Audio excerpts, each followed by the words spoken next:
Bapak Ibu, para hadirin, para peserta seminar, baik yang hadir di ruangan ini maupun yang sedang live di berbagai tempat.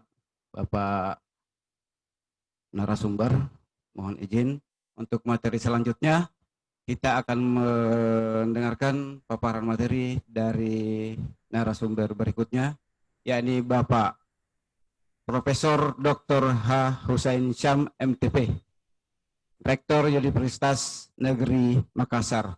Dengan hormat, waktu dan tempat disilakan, Prof. Baik, terima kasih. Bismillahirrahmanirrahim. Assalamualaikum warahmatullahi wabarakatuh. Waalaikumsalam. Selamat pagi. Salam sejahtera untuk kita semua, dan tentu karena di tengah pandemi COVID selalu saya menyertakan selamat sehat bagi kita semua, ya, karena terakhir ini kita menyadari bahwa kesehatan itu adalah segalanya. Yang saya hormati Bapak Bupati Kabupaten Pangkep, yang pada kesempatan yang baik ini diwakilkan kepada Asisten 2 yang tadi telah menyampaikan arahan dan sambutannya kepada kita semua, dan telah membuka kegiatan seminar pendidikan dengan tema solusi cerdas, ya, untuk pendidikan bermutu dan merata di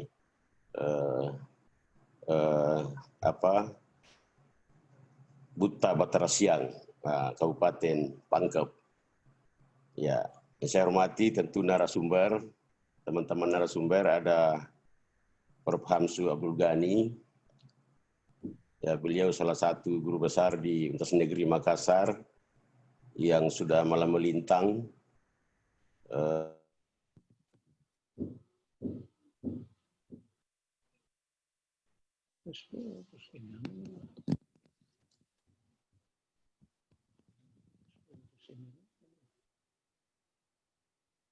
di Makassar, dan sekaligus sebagai putra daerah Kabupaten Pangkep. Saya kira Pangkep patut dan pantas untuk berbangga atas kehadiran beliau dalam seminar ini juga. Yang kedua ada Profesor Hasnawi Haris. Beliau adalah sebelumnya Dekan Fakultas Ilmu Sosial 2 periode pada Fakultas Ilmu Sosial Universitas Negeri Makassar. Pada kesempatan ini juga hadir sebagai selain Bu R1, ya, Wakil Rektor 1 bidang akademik, hadir pada kesempatan ini sebagai sebagai Ketua PGRI Sulawesi Selatan. Ya, saya kira ini juga bagian dari gawenya beliau dalam seminar ini. Saya kira sangat tepat beliau dihadirkan untuk memotret bagaimana organisasi guru ini mencoba hadir dalam pemerintahan. Juga ada Direktur UT yang di Makassar, ya, yang juga akan memberikan pandangan-pandangan mengenai bagaimana solusi cerdas untuk pendidikan bermutu dan merata. Saya kira ini kita akan sharing pada kesempatan yang baik ini. Saya hormati Kepala Dinas,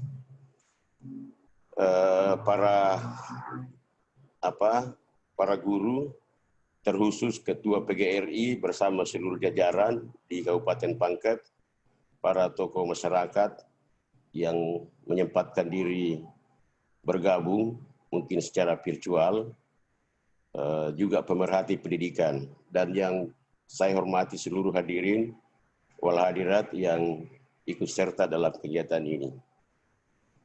Tentu yang pertama, kita bersyukur di tengah pandemi COVID ini, PGRI Kabupaten Pangkep masih mencoba menghadirkan sebuah agenda penting yang merupakan bagian dari bagaimana kita mengambil peran, mengambil bagian dalam mengakselerasi pembangunan, khususnya pembangunan pendidikan, untuk melahirkan sumber daya manusia yang unggul, yang cerdas, menuju Indonesia Maju. Tentu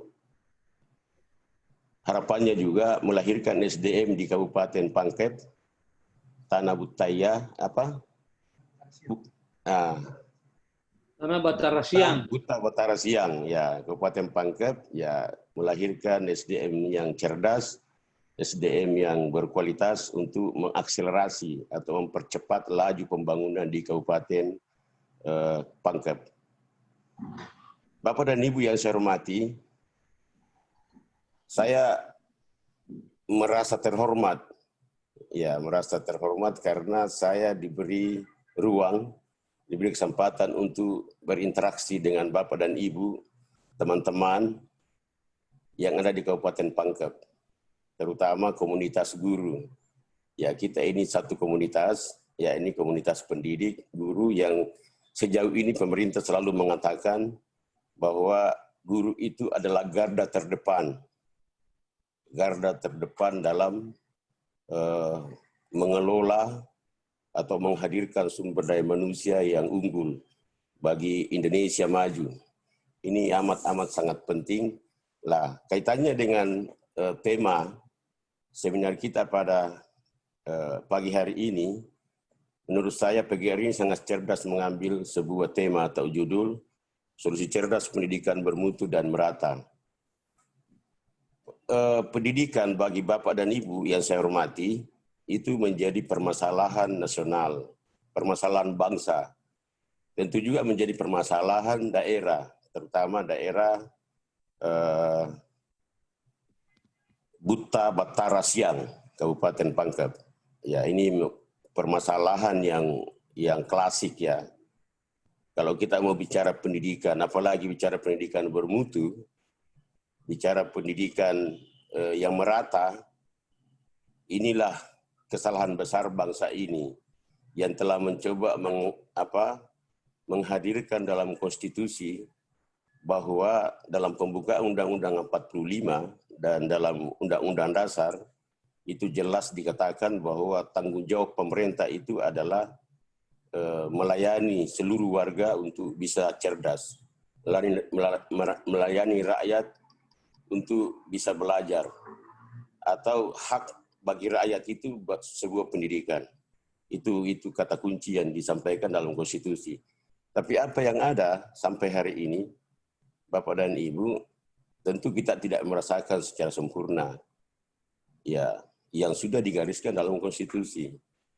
Nah, tapi tentu kita juga tidak harus pesimis, tidak harus berhenti berupaya untuk melakukan sebuah proses pendidikan, menghadirkan pendidikan yang bermutu dan merata. Bermutu dan merata ini adalah sebuah problem khusus juga. Belum lagi problem pendidikannya sendiri, bermutu dan merata itu adalah sesuatu yang sangat kompleks.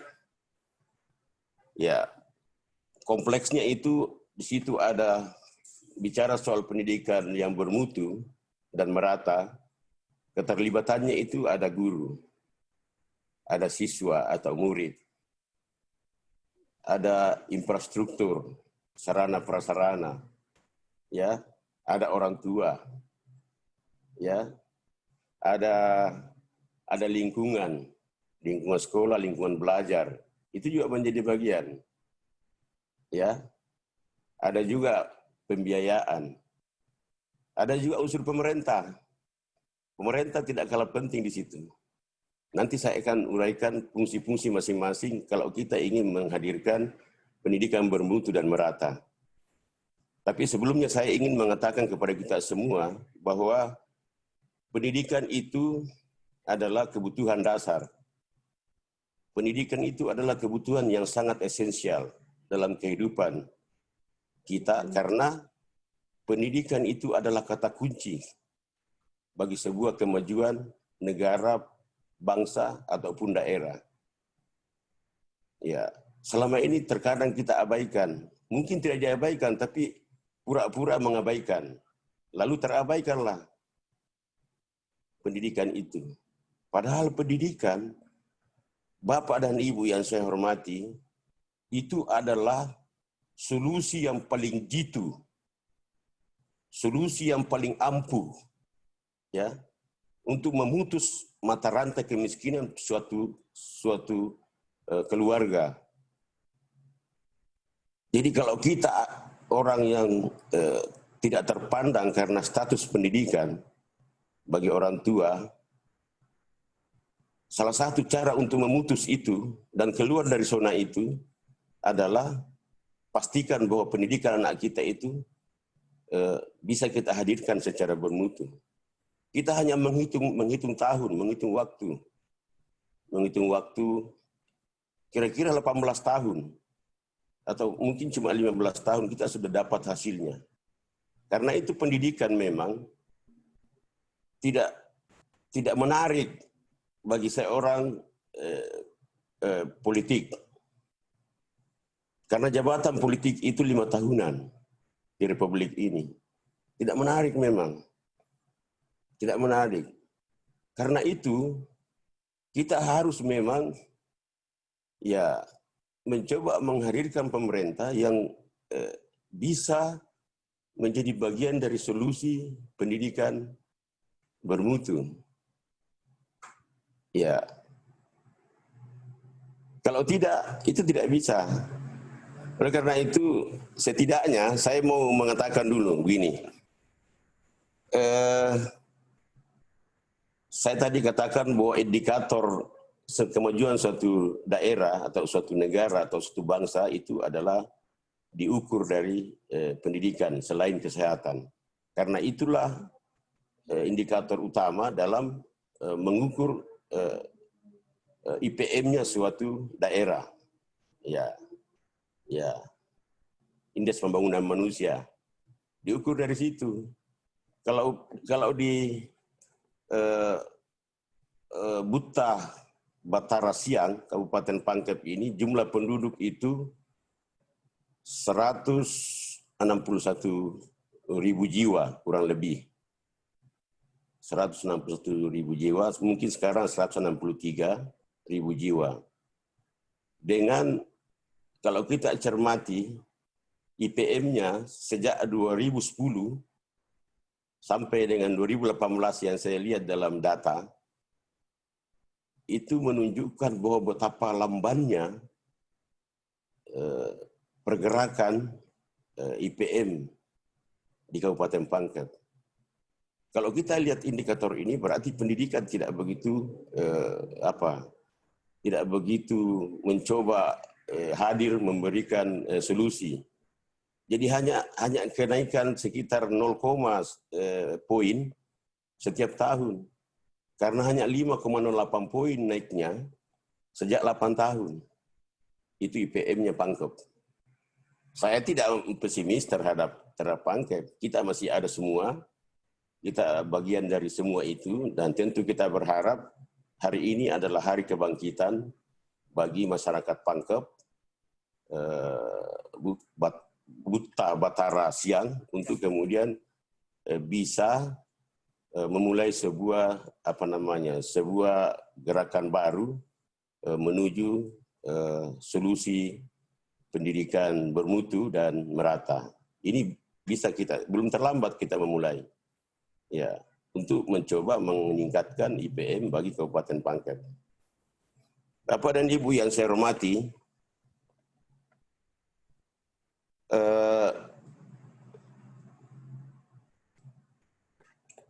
kalau kita perhatikan tadi itu yang saya katakan bahwa betapa kompleksnya ya faktor-faktor yang ikut berpengaruh terhadap keinginan kita dalam berdiskusi hari ini untuk mencari solusi cerdas pendidikan bermutu dan merata, maka tadi saya sampaikan bahwa guru adalah salah satu faktor. Siswa, orang tua, kemudian siswa, orang tua, sarana prasarana lingkungan, teknologi, pemerintah dan pembiayaan. Saya lihat dari sisi guru. Guru ini ya sudah diorganisasi dalam sebuah perkumpulan yang namanya PGRI. PGRI ini harus betul-betul menjadi mitra bagi pemerintah. Ya, pemerintah pusat sudah tidak henti-hentinya selalu, saya bagian dari sebuah perumusan-perumusan daripada bagaimana menghadirkan guru yang profesional melalui beberapa skim atau skema-skema PPG, baik sejak dulu kita lakukan dengan PPG SM3T, PPG kolaborasi, PPG dalam jabatan, PPG prajabatan, dan seterusnya. Semua produk-produk ini atau kebijakan ini, sasaran akhirnya itu adalah menghadirkan guru yang berkualitas. Belum kita bicara merata, ini yang berkualitas dulu. Nah, kita ingin menghadirkan guru yang berkualitas. Pemerintah ingin seperti itu. Tapi pemerintah pusat yang sudah menggunakan banyak skema-skema untuk menuju ke situ, tidaklah punya arti apa-apa jika pemerintah daerah tidak memberikan dukungan yang maksimal. Ya, sebut saja misalnya bantuan pendanaan, bantuan kebijakan bagi pemerintah. Ya, program-program yang real yang dihadirkan oleh pemerintah. Karena itu, pemerintah itu menjadi kunci juga.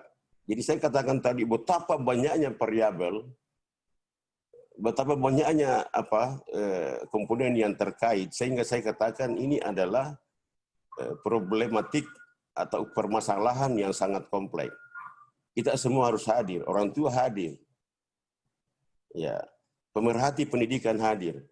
Tapi yang paling pokok menurut saya adalah itu tadi, penyiapan guru yang berkualitas itu tadi, yang sudah digalakkan oleh pemerintah. Saya termasuk orang dari tidak banyak, kalau rektor seluruh Indonesia itu hanya 3 rektor yang menjadi pengambil kebijakan dalam bagaimana kita mendorong hadirnya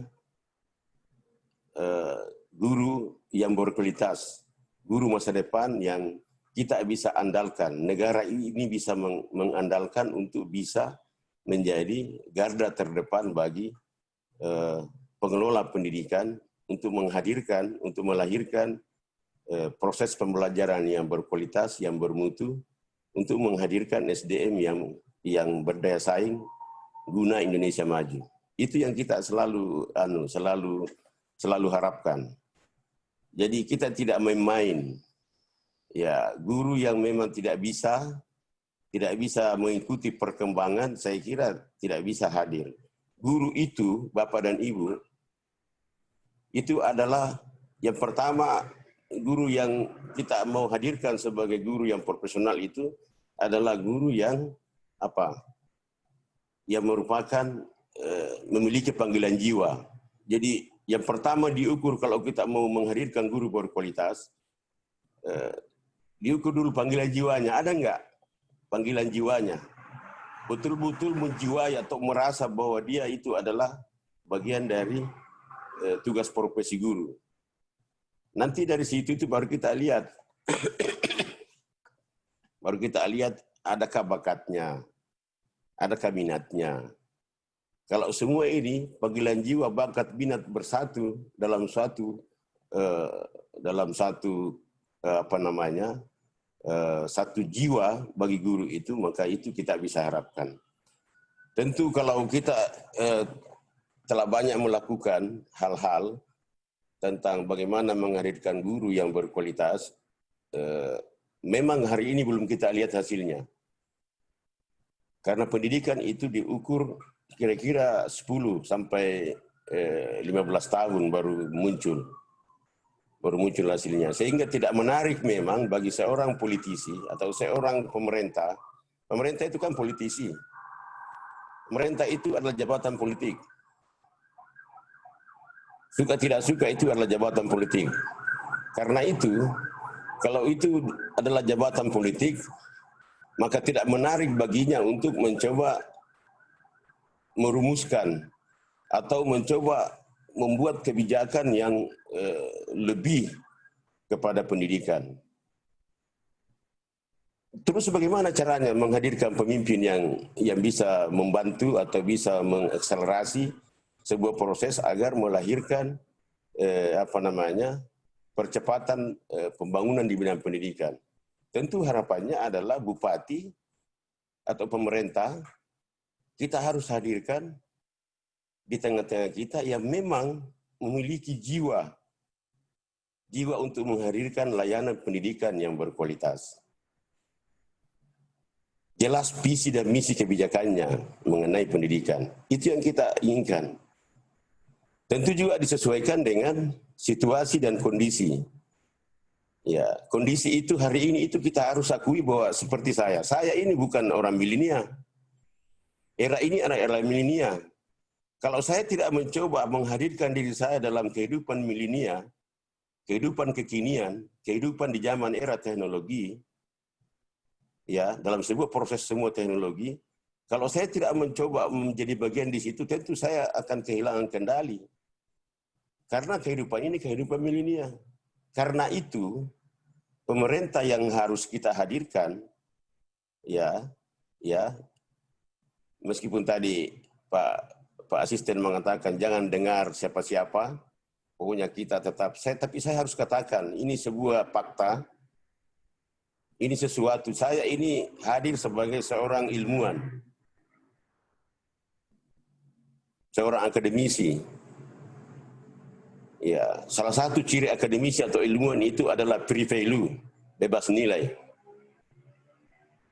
Jadi kalau seorang ilmuwan atau akademisi melihat sesuatu pemikiran atau mengendari sesuatu hal-hal yang tidak benar dalam pandangan atau perilaku, maka wajib hukumnya seorang akademisi atau ilmuwan untuk hadir, untuk menyampaikan solusi, untuk menyampaikan sesuatu. Karena kami itu adalah bebas nilai, free value. Kami itu adalah selalu mau mengatakan apa yang benar. Kulil haqqa walau kana murran, katakanlah begitu. Katakan yang benar meskipun itu pahit. Itu kami harus hadir dan hari ini saya mau hadir untuk itu. Saya mau mengatakan pada kita semua, terutama teman-teman PGRI yang mengorganisasi seluruh profesi guru yang ada, ya tentu di Kabupaten Pangkep ini atau Buta Batara Siang, saya ingin mengatakan ambillah peran yang berarti, ambillah peran yang memadai, ambillah peran yang maksimal. Apa itu? Artinya beri pemahaman kepada teman-teman, siapakah gerangan orang-orang putra terbaik yang kita miliki sekarang ini, yang ingin menawarkan dirinya menjadi seorang pemimpin atau bupati, harusnya yang berlatar atau yang memang di dalam kehidupan sehari-hari atau dalam portofolio atau rekam jejaknya itu apa? Ingin mencoba memajukan sebuah proses pendidikan. Karena susah itu kalau tidak ada itu. Sementara kita ini guru adalah sebuah komunitas yang sangat menentukan sebuah perjalanan pemerintahan. Jangan kita menjadi pecundang dalam sebuah sistem besar.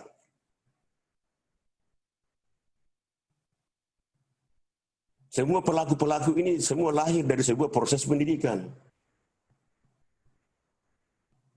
Mau jadi pejabat apa pasti melalui proses pendidikan. Lalu siapa itu? Kita semua adalah guru. Saya guru, Bapak Ibu semua guru, teman-teman pemerhati pendidikan juga bagian dari guru. Mungkin guru bukan guru formal, tapi guru dalam kehidupan masyarakat. Coba hadirkan itu pemimpinnya seperti itu. Saya katakan begini, berapa jumlah guru yang ada di suatu daerah? Saya coba berikan ilustrasi. Kalau jumlah guru yang ada di Pangkep masing-masing berdomisili pada masing-masing wilayah, seorang guru itu Pak, itu adalah panutan, idola masyarakat, bahkan idola orang tua. Belum lagi di tengah COVID, tadi Pak Asisten mengatakan, saya setuju, bahwa kehadiran COVID-19 itu mengantar kita untuk memahami atau semua masyarakat memahami bahwa betapa guru itu adalah tugas mulia, tugas berat, tugas yang luar biasa. ketika pembelajaran daring karena COVID, maka seorang orang tua, tadi wakil bupati itu mengatakan, yang mewakili bupati tadi, asisten, seorang orang tua yang hanya membimbing anaknya belajar virtual atau belajar daring, hanya satu atau dua anaknya dibimbing, dia sudah kewalahan. Baru dia sadar bahwa betapa tugas guru itu mulia, luar biasa, berat. Selama ini dipandang enteng. Baru dicibir itu anaknya, baru di itu. Padahal itu bagian dari edukasi, bagian dari mendidik. Bukan karena kejengkelan. Kalau tadi itu orang tua kejengkelannya. Kalau kita bukan kejengkelannya, hanya bagian dari proses mendidik. Tapi karena adanya Komnas HAM, adanya perlindungan anak dan seterusnya, itu menjadi bersoal sejauh ini. Guru itu dianggap sesuatu yang kadang-kadang menurut orang-orang itu tidak berarti. Baru kali ini sadar. Semoga dengan pandemi ini masyarakat semua sadar dan seperti kembali ke zaman dulu sebelum adanya Komnas HAM itu, bahwa ya guru bisa melakukan sebuah proses pendidikan dengan mencoba memberikan hukuman-hukuman yang mengedukasi, yang mendidik, yang mestinya orang tua bisa menerima itu. Karena kalau guru tadi yang hadir atas panggilan jiwa dan memang mau membentuk manusia seutuhnya berakhlak mulia sebagai tujuan pendidikan, maka percayalah bahwa guru itu tidak mau mencelakai muridnya. Itu dianggap anaknya. Tapi orang tua selama ini tidak sadar itu. Dia menganggap bahwa ya anaknya begitu. Jadi menyayang anak itu tidak berarti bahwa tidak membiarkan untuk dididik. Dididik dalam arti diberi perlakuan-perlakuan untuk kemudian menuju yang lebih baik. Tapi saya kira hari ini sudah akan lebih baik. Saya percaya itu. Saya tentu kita juga bersyukur ya di tengah adanya pandemi ini membuat penyadaran banyak hal. Penyadaran kita akan betapa bisa kita melakukan sebuah pembelajaran melalui virtual atau teknologi. Saya ingin mengatakan begini, coba dulu 3 tahun yang lalu itu kan masif teknologi hadir. Sehingga seluruh dunia bersepakat bahwa era ini adalah era teknologi. Atau bahkan lebih asik lagi ketika dia mengatakan revolusi industri 4.0, 4.0, di mana pencirinya itu adalah big data, semua serba teknologi, artificial intelligence, jadi kecerdasan buatan yang mewakili manusia. Itu teknologi hadir di situ. Nah, sampai-sampai bertentanganlah kita semua bahwa betapa banyaknya pengangguran yang akan hadir dengan teknologi, dengan revolusi industri 4.0 ini. Kita akan kehilangan 10.000-an lapangan kerja, jenis lapangan kerja. Tapi hari ini baru kita sadar bahwa kalau kita kehilangan 10.000 lapangan kerja, itu akan hadir di era revolusi industri ini, itu 3 kali lipat atau 30.000 lapangan kerja. Banyak sekali. Masih banyak lapangan kerja yang belum kita bisa tahu apa itu, tapi itu hadir dengan teknologi ini. Jadi jangan khawatir. Ini hanya sebuah proses dan teknologi itu adalah sebuah alat untuk menghadirkan sebuah proses yang mudah dan murah. Kalau teknologi tidak mudah, tidak memudahkan untuk pencapaian solusi, tidak murah untuk pencapaian solusi, berarti itu bukan teknologi. Dia keluar dari esensi teknologi. Nah, teknologi 4.0 ini tentu semua kita diberikan kemudahan. Bayangkan kalau 3 tahun yang lalu tidak hadir teknologi. Lalu kemudian teknologi ini diagung-agungkan semua orang, seluruh dunia. Dianggap bahwa seakan-akan sudah teknologi ini adalah Tuhan. Tuhan kedua, katakanlah begitu. Ya, lalu kemudian Tuhan mencoba mungkin menguji secara agama kita, secara religius mungkin, lalu menghadirkanlah sebuah penyakit yang namanya virus corona. Tapi beruntung juga kita, karena kita diberi pemahaman pula bahwa sifat fisik atau karakteristik daripada corona itu yang Tuhan hadirkan, Tuhan juga memberikan pengetahuan kepada kita sendiri, kepada manusia, bahwa itu corona, virus yang bersifat pandemi. Apa itu pandemi? Pandemi itu artinya mudah menyebar. Sangat mudah menyebar. Bagaimana cara penyebarannya? Wah, dia ada di tengah-tengah kerumunan. Lewat apa dia masuk? Lewat mulut, hidung, dan mata. Maka ini yang dijaga, Pak. Sehingga tidak perlu kita sekarang dalam mengelola semua aktivitas kegiatan ini, lalu kemudian ada istilah bahwa nanti lepas corona baru kita kerja betul. Tidak bisa, tetap kita kerja terus secara maksimal. Proses belajar terus jalan. Proses belajar terus jalan.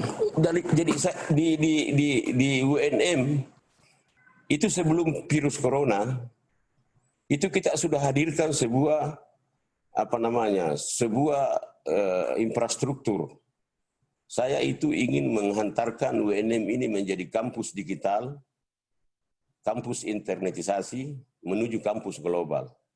Saya ingin memastikan bahwa hari ini itu mahasiswa UNM tidak boleh kalah bersaing, tidak boleh minder dengan mahasiswa yang manapun di seluruh dunia. Jangankan di Indonesia, seluruh dunia. Mahasiswa yang ada di Harvard University, mahasiswa yang ada di Boston University, di Canberra University. Ya.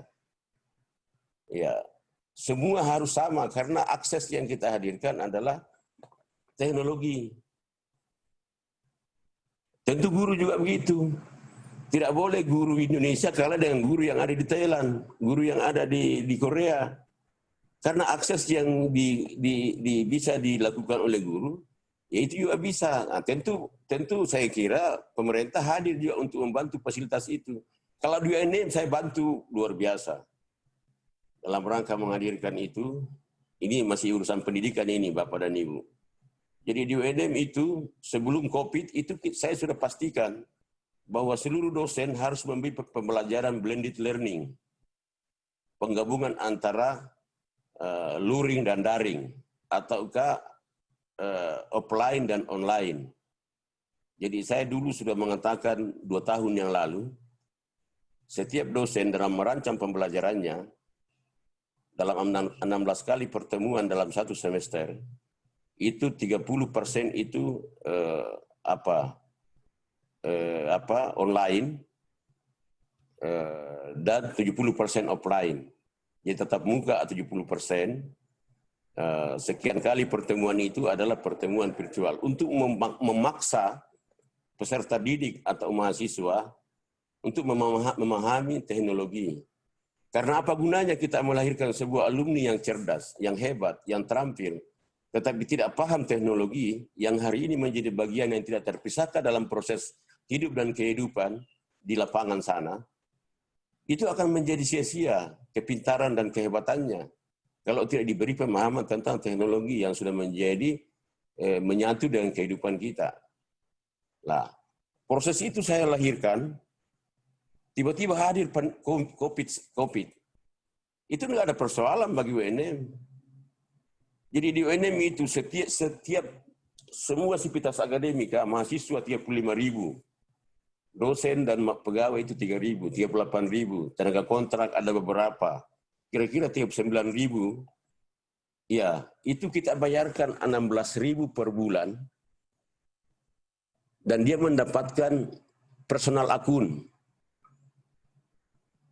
Kerjasama Telkom. Jadi Telkom itu saya bayar sekitar 700 juta per bulan untuk layanan ini satu bagian.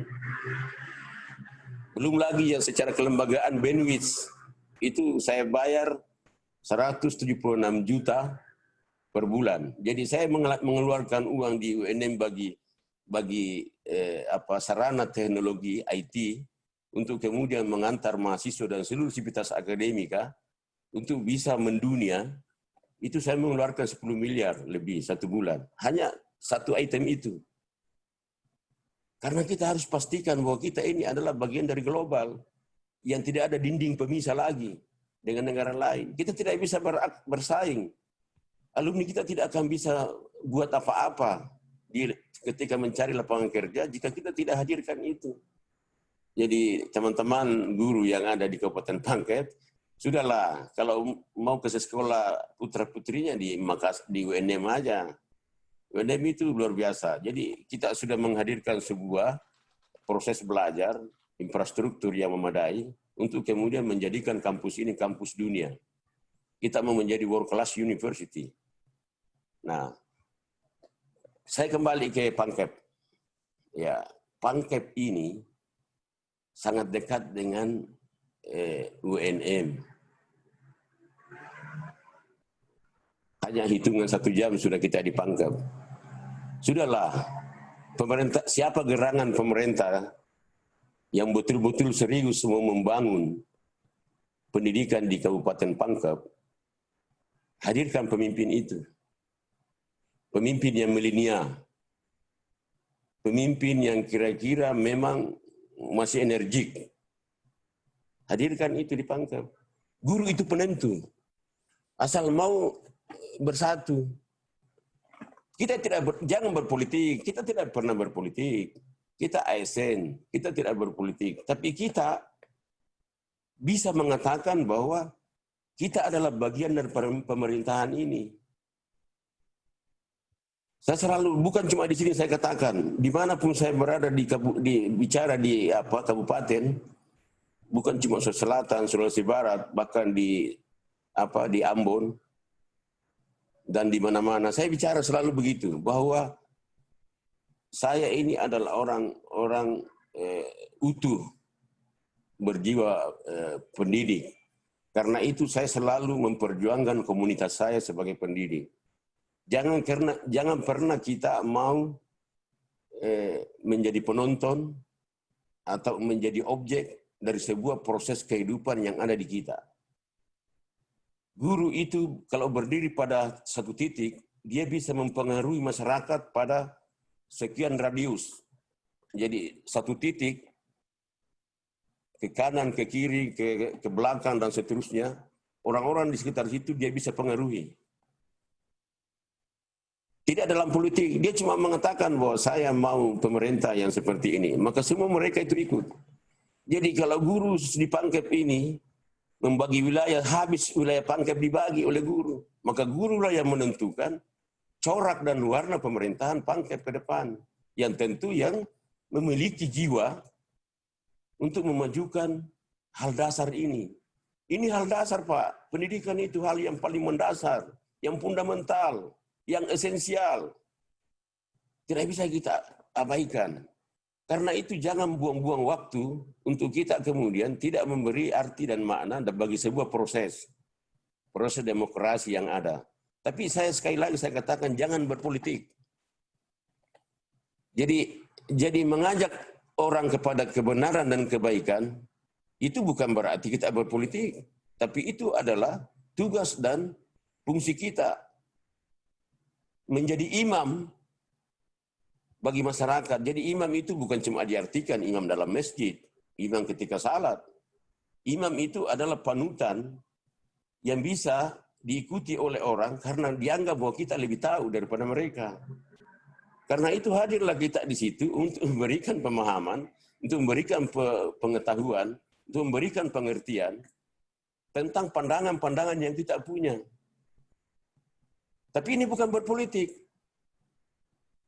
Kita hanya mengatakan ini bagus, ini bisa memberi. Atau mungkin juga kita bisa mencoba membuat sebuah perjanjian atau bargaining kepada siapa yang mau menjadi pemimpin. Bersedia ke saudara untuk mewujudkan visi misi dalam rangka pengembangan pendidikan yang berkualitas dan merata di Pangkep. Karena persoalan pendidikan yang bermutu dan merata ini, merata khususnya. Merata itu, karena sebetulnya itu guru itu sebenarnya sudah relatif sudah jumlah sudah. Cuma kan tidak semua orang itu mau dimanapun, mungkin sudah berjanji dimanapun ditempatkan. Tapi proses pilkada, proses pemerintah yang ini yang membuat ini persoalan sampai sekarang tidak bisa berakhir. Apalagi ketika otonomi daerah yang selalu saya berteriak di tingkat nasional, di pemerintah, di pusat, bahwa mestinya pendidikan itu tidak boleh diotonomikan. Harus dikendalikan. Karena kalau diotonomikan, maka pendidikan itu dibawa dalam ranah politik. Sehingga terkadang orang yang tidak berlatar sarjana pendidikan tiba-tiba menjadi kepala dinas pendidikan. Tidak berlatar sarjana teknik, sarjana teknik tiba-tiba menjadi kepala sekolah SMK. Itu kan gimana bisa gitu ya? Ini karena itu tadi otonomi daerah. Karena tim sukses. Ya, maka dia dipasanglah di situ. Maka konsep merata ini tidak bisa kita capai, tidak bisa. Yang tadinya dia di pinggiran, yang andalan di situ mengajar di sekolah pinggiran, sangat diharapkan. Tapi karena dia memang berjuang juga dalam proses pilkada, harapannya memang kalau menang ini jagoannya, maka dia akan pindah ke kota. Ini yang terjadi, Pak. Habislah semua orang di pinggiran. Bagaimana merata?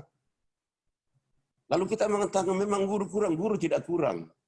Menumpuk pada tempat-tempat yang basah.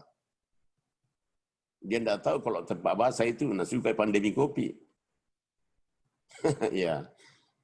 Jadi berpindahlah semua. Kosonglah tertentu sekolah tertentu yang tidak basah tempatnya, yang tidak bagus, yang tidak banyak siswanya.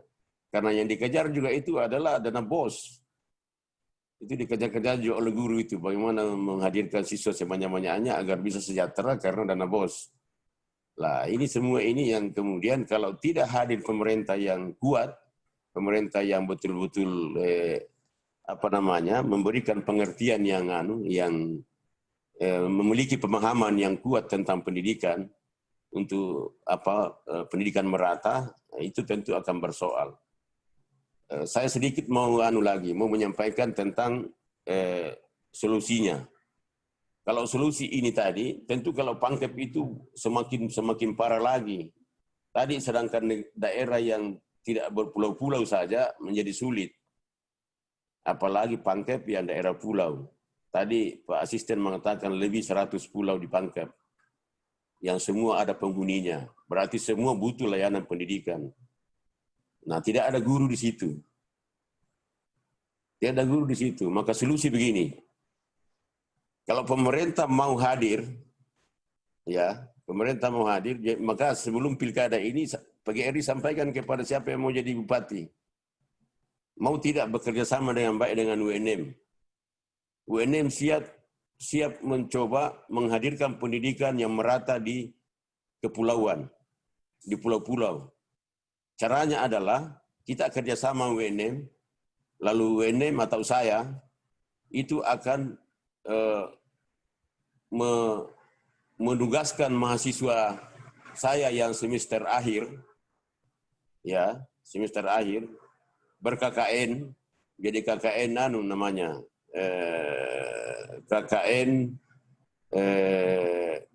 KKN terpadu.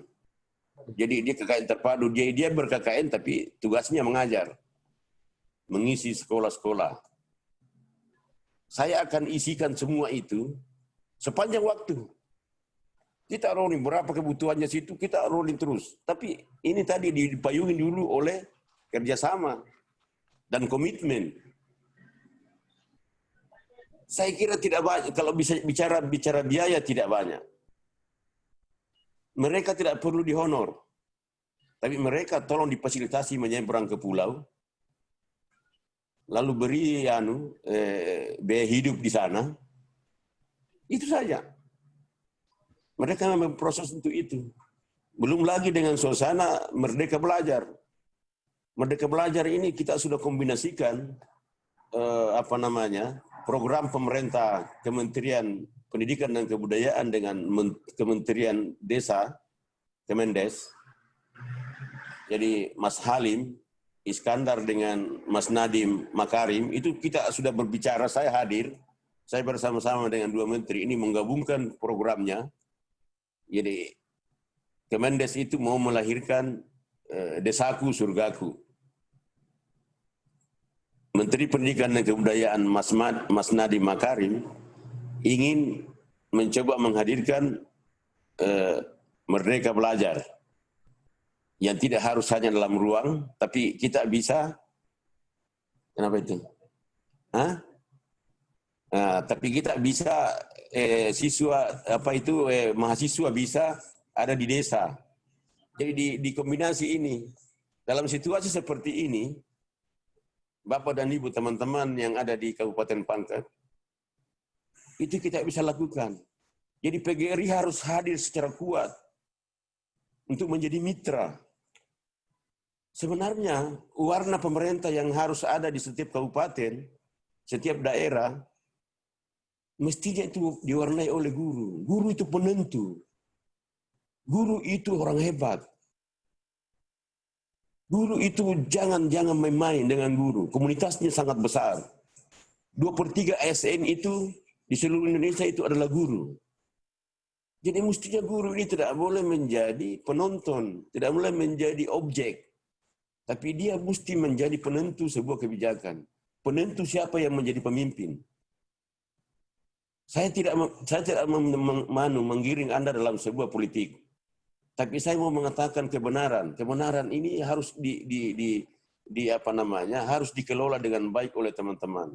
Sampaikan kepada semua guru bahwa ayo kita memberi arti dan makna, ayo kita memberi warna bagi pemerintahan Pangkep. Buta Batara Siang. Bahwa siapa yang mau mencoba menghadirkan pendidikan yang bermutu dan merata, ya, maka itu yang akan kami pilih. Itu tentu syaratnya itu muda, harus pemimpinnya muda, harus milenial. Karena memang ini memang eranya dia. Jadi jangan ini setengah mati memang kalau orang tua. Karena dia akan pasangkan dirinya hidup dalam suasana milenial. Tapi kalau memang sudah milenial karena muda, maka mudah untuk menyesuaikan semua kehidupan hari ini. Karena memang dunianya ini. Ini bukan dunia kita bagi yang tua. Kita hanya paksakan diri kita hadir dalam dunianya mereka. Karena itu kalau saya mohon maaf tidak dalam politik, tapi saya hanya mengatakan sebuah fakta, sebuah kebenaran yang tadi saya katakan itu, kulil hakka walau kana mu'ran, mengatakan sesuatu meskipun pahit. Dan sekali lagi juga bahwa pendidikan itu adalah cara kita secara jitu dan ampuh memutus mata rantai kemiskinan dan status sosial bagi kita. Jadi kalau ada orang yang status sosialnya di bawah, pendidikannya di bawah, mau merubah itu, keluar dari zona itu, maka pendidikan. Dalam Al-Quran itu dijelaskan, ya, diangkat derajatnya bagi yang berilmu. Ya. Dalam hadis juga dipertegas, man arada dunia fa'alaihi bil ilmi, wa man arada al-akhirah fa'alaihi bil ilmi. Siapa yang mau menggenggam dunia, siapa yang mau menguasai dunia, siapa yang mau mengendalikan dunia, siapa yang mau kaya di dunia, maka ilmu. Begitu juga di akhirat. Siapa mau selamat di akhirat? Wa man aradal akhirah, maka fa'alaihi bil ilmi. Kira-kira begitu. Jadi mohon maaf kalau saya sampai ke ranah itu. Ya, ini demi untuk memberikan pencerahan kepada kita semua. Ya, tentu kita apresiasi apa yang sudah dicapai Kabupaten Pangkep. Bupati 2 periode sebagai putra daerah adalah kebanggaan kita semua. Tentu harapannya apapun pencapaiannya bersama kita semua, itu patut kita apresiasi. Kita beri penghargaan sampai di titik akhir nanti, di Februari akan mengakhiri, dan mari kita rancang sustenabilitas pemerintahan yang kira-kira lebih bisa lagi memberikan arti dan warna bagi kita, terutama kaitannya dengan tema hari ini, bagaimana menghadirkan pendidikan yang berkualitas, bermutu, dan merata. Begitulah kira-kira solusinya atau kunci untuk keluar dari permasalahan-permasalahan yang kita hadapi. Tentu tidak sekali, tapi kita harus selalu akan bertemu. Saya itu kalau pangkep segalanya. Biar ada kegiatan saya, kalau pangkep yang panggil saya harus memberikan sesuatu. Karena ada teman saya di sana namanya Hamsugani. Siap, makasih Bapak Rektor. Jadi apapun kalau pangkep minta saya, teman saya ketua PGRI, wah ini ketua PGRI kalau biar saya bangun tidur, kalau dia bilang kasih dulu pikiran tentang ini, saya kasih kalau pangkep. Tapi kalau yang lain tidak. Nggak mau saya kalau yang lain ini. Tidak gampang ini kita sharing-sharing pengalaman dan ilmu kepada siapapun dengan tapi kalau pangkep, wah semuanya saya kasih. Mau kerjasama dengan pendidikan di pulau, siap. Terbuka tangan, terbuka lembaga UNM ini siap semuanya. UNM itu satu komando, Pak. UNM satu komando. Nah, PGRI juga ini, WR1 ini, WR1 saya itu, WR1-nya UNM itu yang ketua PGRI Sulsel. Jadi sudah, semua bisa kita lakukan. Solusinya sudah ada. Ini adalah tema yang paling bagus. Tema yang paling bagus, bagaimana solusi cerdas. Solusi cerdasnya adalah hadirkan pemerintahan yang bisa penuh perhatian terhadap pendidikan. Karena pendidikan ada hal dasar, hal yang penting, ukuran kemajuan itu adalah pendidikan. Terakhir, saya mau kasih tahu. Hasil penelitian World Bank atau Bank Dunia itu mengatakan begini. Kemajuan suatu negara, daerah, suatu negara atau suatu wilayah atau katakanlah buta Batara Siang itu ditentukan oleh 4 hal. Kontribusi pertama kemajuan suatu pembangunan itu hasil penelitian ini. Itu adalah SDM. Berapa? 45%. SDA, sumber daya alam. Katakanlah, wah pangkep banyak pulaunya, ikan ditangkap di mana gampang, pertanian ada di mana-mana. Itu hanya 10%, Pak. Ada tambang, 10% itu kontribusinya. Nah, yang lain apa yang ketiga? Yang ketiga itu adalah jejaring atau kerjasama. Itu 20%. Yang lain apa? Teknologi, 25%. Jadi kalau kita mau urai, jadi 45 tambah 25 tambah 20 sama dengan 90. Semua ini SDM. Tidak bisa kita berjejaring, bekerja sama, berinteraksi dengan bangsa lain, kalau kita tidak punya ilmu. Tidak bisa kita menguasai teknologi, yang tadi kontribusinya 25%, kalau kita tidak punya ilmu. Melalui pendidikan. Jadi 90% ini SDM. Mengendalikan kemajuan bangsa atau suatu wilayah. Jangan kita bangga dengan memiliki kekayaan alam. Tidak, 10% itu. Makanya Indonesia ini selalu tertinggal karena selalu mengandalkan itu bahwa tongkat dan kayu, tongkat dan batu tumbuh, ditanam dimanapun tumbuh.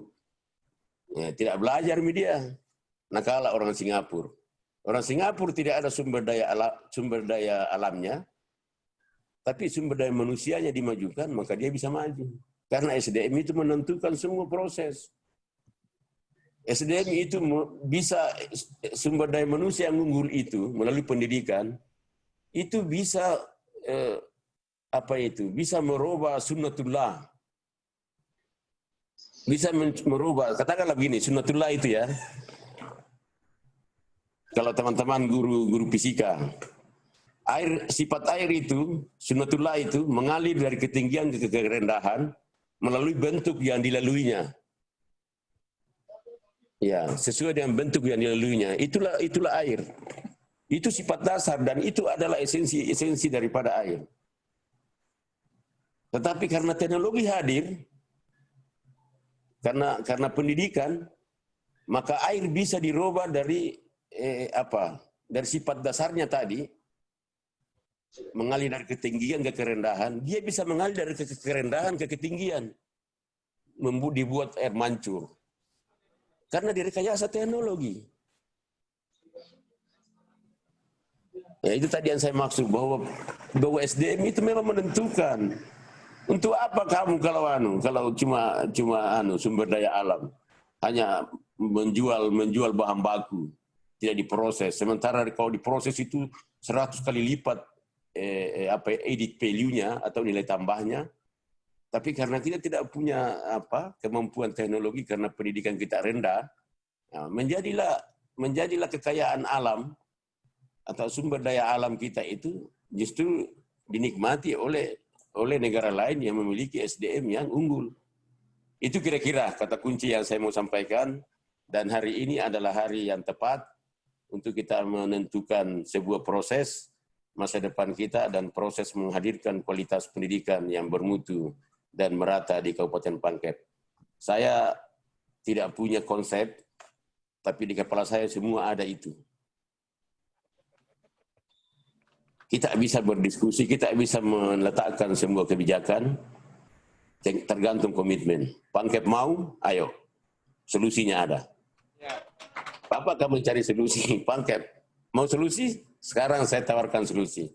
Ayo kita buat MOU, action, cepat, tepat, dan itulah solusi. Untuk pendidikan merata khususnya. Pendidikan bermutu semua sama. Ya kan? Saya kira demikian. Lebih kurangnya mohon maaf, saya sudah hampir sejam bicara. Saya izinkan menyampaikan permohonan maaf kalau saya tidak mengikuti secara seterusnya, karena jam 11 ini saya harus memantau ujian mandiri, ujian di mana-mana.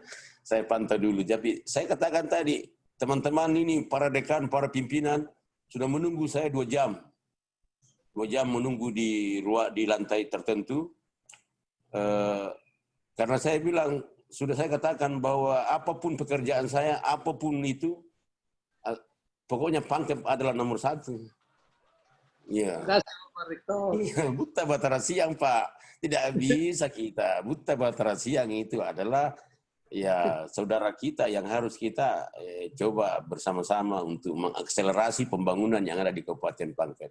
Demikian, lebih kurangnya mohon saya dimaafkan. Wassalamualaikum warahmatullahi wabarakatuh. Waalaikumsalam warahmatullahi wabarakatuh. Terima kasih banyak Prof, luar biasa. Alhamdulillah sepanjang paparan Pak Rektor ada 50 chat yang masuk, tapi tak satu pun yang bertanya. Artinya semua terkesima dengan paparannya Pak Rektor, dan tak ada satupun raise hand. Artinya bahwa saya kira paparan Pak Rektor, Pak Prof, 2 kata kita simpulkan bahwa mencerahkan dan menyemangati. Luar biasa. Izin kita menutup paparan Pak Rektor dengan yel-yel PGRI. Hidup guru, hidup PGRI, solidaritas. Terima kasih. Wassalamualaikum warahmatullahi wabarakatuh. Waalaikumsalam. Dan selanjutnya saya serahkan kepada Pak Prof.